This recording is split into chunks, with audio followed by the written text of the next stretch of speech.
Hey, friends of Gary Hunt and Becoming a Bible Nerd. My name is Brian Haynes. I serve as lead pastor of Bay Area Church and Christian School on the south side of Houston. We're like Clear Lake, League City, Friendswood area. It's kind of like astronauts meet Duck Dynasty, meet oil and gas right over here. And so I've been here 14 years. It's kind of a church revitalization effort. God's blessed it in huge ways, and I'm really, really grateful. I'm also married to Carrie's cousin, and that's probably why I have this in for this video today. More importantly, maybe, at this Christmas season is one aspect of my life that takes me to Bethlehem over and over again. So since 2006, I've been leading people on these hiking journeys, very just rabbinic in nature, where we engage your head, your heart, your hands, your feet in learning in context of the scriptures. And so we go to Israel, we go to Turkey. I'm actually working on an Egypt Jordan experience now, but for years I've been taking people to understand the biblical text in context, and I want to invite you to be a part of that. Even as we talk through some things now, I just want to say you are so welcome to come. Our next experience is in Turkey, which you think Turkey, like what is that maybe, but this is almost all of the New Testament takes place in Turkey and Greece. It is the 7 churches of Revelation. It is John as an older man. It is Paul on his missionary journeys. It's got like guys like Epaphras and Onesimus and so many different others. We put ourselves in the footsteps. You really understand how they took the gospel to the Roman Empire when you do Turkey. And that helps us here in America, because the gospel to America is a lot like gospel to the Roman Empire. So come with us, June 1 to 11 this year, 2025. You can go, probably the easiest way to do this is just go to bayarea.church/events and click on Turkey and sign up. It's not just a Bay Area Church event, but that's probably the easiest way. It's going to take you to GTI Tours, which is the company that I work with, and they'll get you going and signed up. I'd love for you to come. We're going to do Israel again in 2026 in June. If you'd like to come hiking in Israel with us, start training now. It's a physical journey, but also just so good.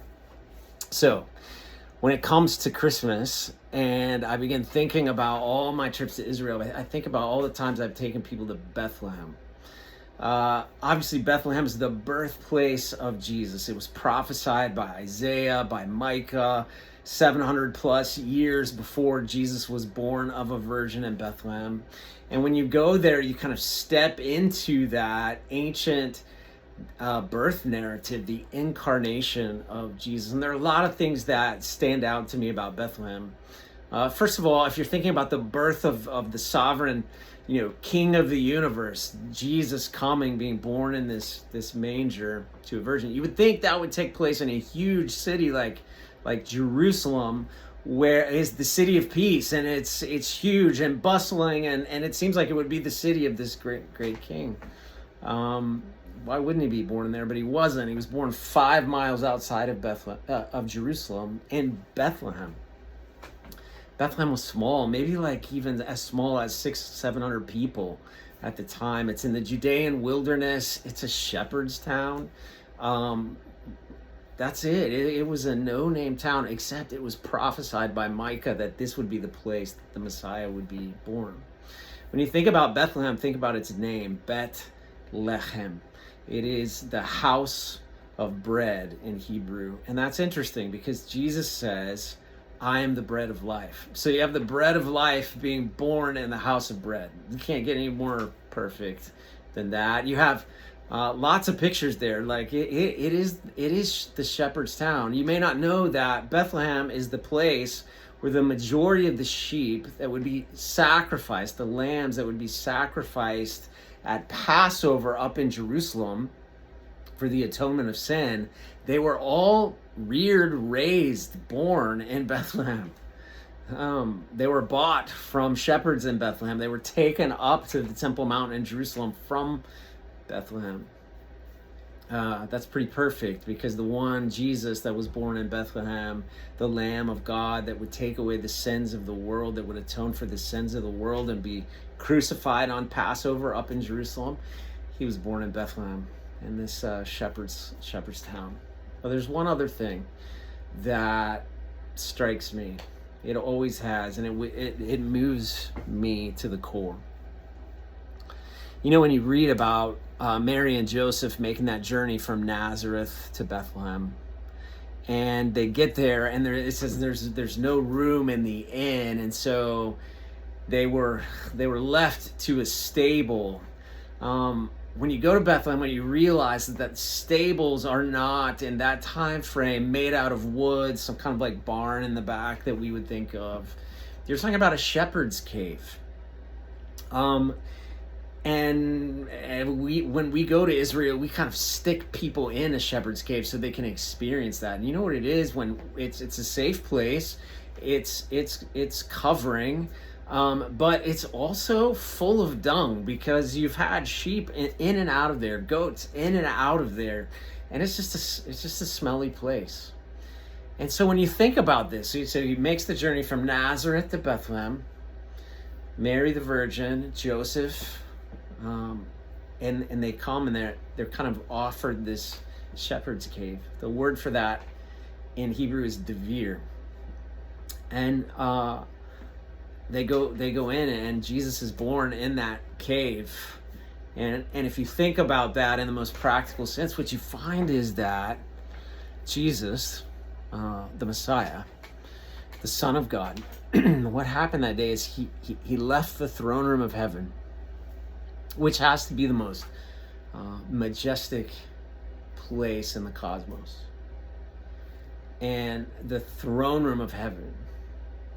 And he was strapped on the skin of an infant, born in a lowly shepherd's town, in the lowliest of places, a shepherd's cave, in the dung, in a manger, in a stone trough. Let me think about that. So the Son of God was born in Bethlehem, in a shepherd's cave, in the dung, to deal with my dung, with the dung of humanity, the sin and the cesspool of the impacts of sin that had taken place from Genesis chapter 3 all the way until the atonement of sin through the Messiah. Till now, it's his grace. That moves me. Nobody told me that when I was growing up and standing in a live nativity set holding a donkey for everybody to come by and see. They just kind of told you, like, hey, he was born in a manger. But it was way more than that. I told you this shepherd cave, the word for it in Hebrew is devir, but did you know that word devir is also used to describe the innermost place, the most holiest place in the temple of God on the Temple Mount in Jerusalem, called the Holy of Holies. Sometimes the word devir, that means shepherd's cave, is used to say Holy of Holies in the temple. Devir, same place. So you have him coming to the dung, but you also have him restoring everything and making it the Holy of Holies. It's crazy. It's mind-blowing. So this is why you need to come with me to Jerusalem. Come with me to Israel. I've taken Carrie, I've taken her husband, I've taken some of you probably that are watching this video. You need to come to Turkey. It's just as impactful. Amazing. Love to have you. Let me leave you with this. For me right now, in the moment of this recording, it's Christmas Eve. I'm getting ready to go do 4 Christmas Eve services. We're gonna tell this story over and over again. My prayer is that they, tonight, and you, as you watch this video, would know the one who left the throne of heaven to be born in the dung, to deal with your dung. He can handle it. He loves you, and he died for you, and I want you to know it. So it's been good to be with you for just a few short minutes today. I hope that you'll take some time to think about this. I hope that you'll come to Turkey with me in June. BayArea.church/events, and just click on Turkey. or Israel in 2026, June. I'd love to have you. Merry Christmas. Have a good one.